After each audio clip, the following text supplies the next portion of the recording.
Nah, serah terima adalah tindakan meneruskan atau mentransfer informasi penting untuk memberikan asuhan keperawatan pasien yang aman dan komprehensif.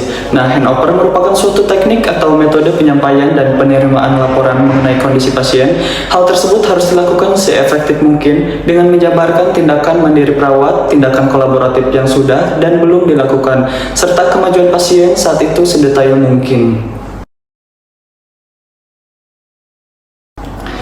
Nah, tujuan dari timbang terima pasien yaitu yang pertama, menyampaikan masalah, kondisi, dan keadaan klien.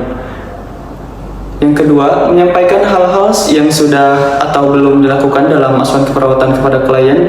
Yang ketiga, menyampaikan hal-hal penting yang perlu segera ditindaklanjuti oleh dinas berikutnya.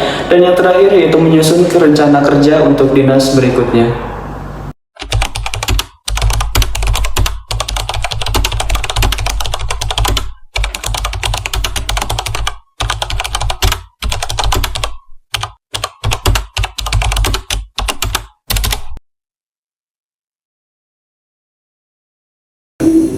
Oke, Assalamualaikum warahmatullahi wabarakatuh. Waalaikumsalam warahmatullahi wabarakatuh. Selamat pagi rekan-rekan semua di sini. Sebelumnya kita akan melakukan handover, kita akan lakukan pre-conference terlebih dahulu. Pagi ini kita akan melakukan timbang terima antara shift malam ke shift pagi. Silakan untuk shift malam, Dr. Hasbi boleh paparkan. Bapak, terima kasih atas kesempatannya. Jadi di ruang rawat ini sekarang ada 4 pasien total, dan tadi malam ada 1 pasien baru. Mangga Rizky sama Nasrul untuk memaparkan kondisinya, nanti saya akan mencatat. Setelah itu saya akan melakukan oper nanti sama dengan Bu Dina. Mangga. Baik Pak, jadi yang pertama itu ada Nyonya R, usianya itu 35 tahun, perempuan, didiagnosa demam tifoid. Nah, suhu terakhirnya itu 38,5 Celcius, dirawat sejak 2 hari yang lalu dengan keluhan demam tinggi, mual, dan lemah. Nah, sudah mendapat terapi obat sebelumnya, obat paracetamol melalui intravena pukul 22 malam, dan sesuai jadwal pemberian obat akan diberikan kembali pada pukul 8 pagi. Nah, hasil dari pemeriksaannya, suhu masih tinggi, masih merasakan mual, nafsu makannya menurun, tanda vitalnya stabil. Lalu kondisi umumnya itu lemah, kesadarannya baik. Nah, untuk si pagi disarankan untuk melanjutkan terapi obat, lalu pantau suhunya serta tanda vital, dan anjurkan juga makan sedikit tetapi sering. Lalu observasi respon pasien. Yang keduanya yaitu ada Nyonya M, pasien baru di ruangan kita dengan diagnosa pneumonia. Nah, keluhannya itu batuk berdahak dan sesak ringan. Saturasi oksigennya itu 96%, RR-nya 22 kali per menit, suhunya 37,8 Celcius. Nah, sebelumnya sudah mendapat terapi ceftriaxone 1 gram melalui intravena dan pemberian terapi nebulizer terakhir di pukul 10 malam. Nah, periksa kembali ya Nyonya M, jika masih mengeluh sesak berikan kembali terapi nebulizer. Baik, untuk pasiennya R dengan diagnosa demam tifoid ya, telah dilakukan tindakan keperawatan berupa pemberian terapi paracetamol intravena, terapi pemberian pukul 22 malam. Untuk shift pagi berikan terapi obat paracetamol pada pukul 8 dan pantau suhu tubuh, tanda vitalnya secara berkala, serta anjurkan untuk beristirahat cukup. Berikan pasien makanan lunak dan anjurkan makan sedikit namun sering agar kebutuhan nutrisi tetap terpenuhi. Selain itu, lakukan observasi terhadap respon pasien terhadap pengobatan, dan bila suhu tetap tinggi atau muncul tanda komplikasi segera lapor ke dokter. Sedangkan untuk pasien Nyonya M dengan diagnosa pneumonia, sudah dilakukan tindakan pemberian antibiotik ceftriaxone, IV dan nebulizer setiap 8 jam sesuai program terapi, dan terakhir pemberian yaitu pukul 22 malam tadi. Lakukan pemantauan frekuensi napas, saturasi oksigen, serta pernapasan pasien. Anjurkan pasien untuk posisi bipolar agar mempermudah pernapasan, dan anjurkan pasien untuk memperbanyak minum air untuk membantu pengenceran dahak. Teruskan observasi pasien, terutama jika terdapat tanda penurunan saturasi atau peningkatan sesak napas. Iya, betul Pak. Baik, silakan lanjut ke Rizky, mangga. Baik Bapak, selanjutnya yaitu Tuan E, laki-laki dengan usia 45 tahun, dirawat dengan diagnosa gastritis akut, sudah mendapatkan ranitidin 50 mg intravena dan terakhir diberikan pada pukul 10 malam tadi. Dan pada saat pasien masuk dengan keluhan nyeri pada ulu hati, mual, dan perut terasa perih setelah makan. Riwayat konsumsi makanan yaitu makanan pedas dan tidak teratur. Pada saat dilakukan pemeriksaan juga nyeri ulu hati masih dirasakan dengan skala nyeri 5 dari 10. Dan kesadaran baik, tanda vital stabil, tidak ada muntah, mual berkurang setelah diberikan terapi.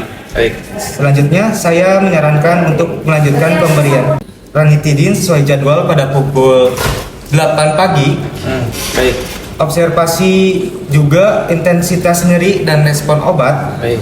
Dan anjurkan pasien untuk makan teratur dan hindari makan pedas serta asam. Baik.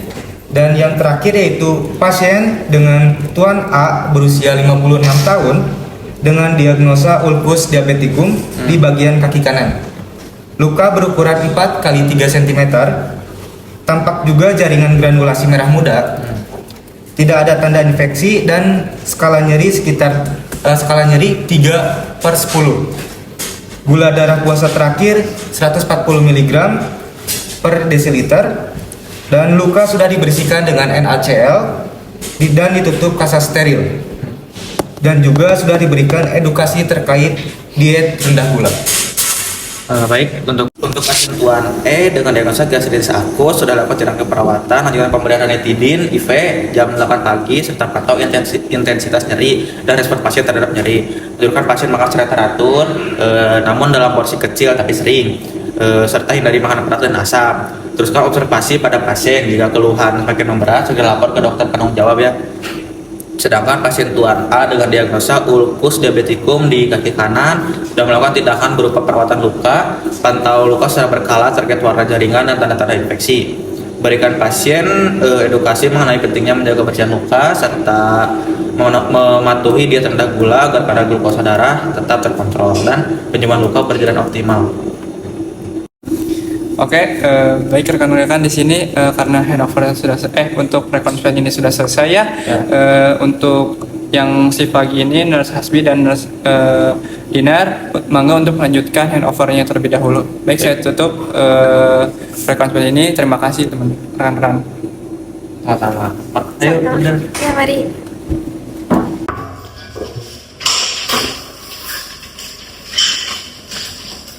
Assalamualaikum Bapak. Waalaikumsalam, Mas. Perkenalkan, nama saya Kang Hasbi. Gimana Pak kondisi sekarang?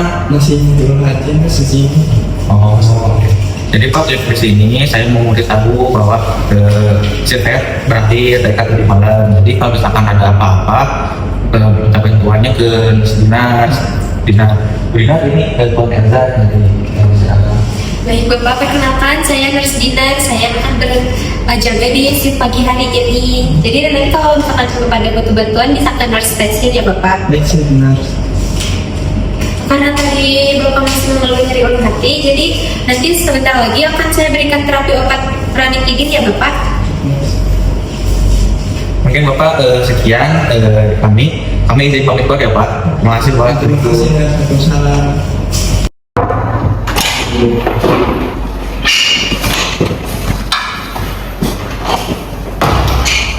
Halo.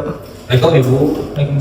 Perkenalkan, saya Pak Hasbi yang memberikan tadi malam ya Bu. Gimana Bu kabar sekarang? Masih terasa Mas.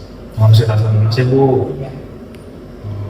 Jadi Bu, kan saya tengah balik ya Bu, tadi malam. Barangkali Ibu butuh bantuan atau sesuatu, nanti tinggal pamit saja Mas Dinar. Mas Dinar, ini Ibu Rizka. Baik Ibu, perkenalkan saya Nurse Dinar, saya berjaga di shift pagi hari ini. Nanti kalau Ibu memerlukan bantuan, bisa memencet bel ya Ibu.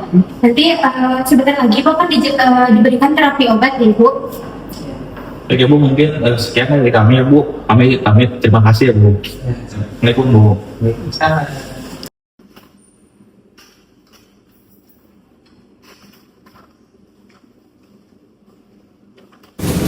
Alhamdulillah Pak, handover telah selesai dengan Ibu Dinar.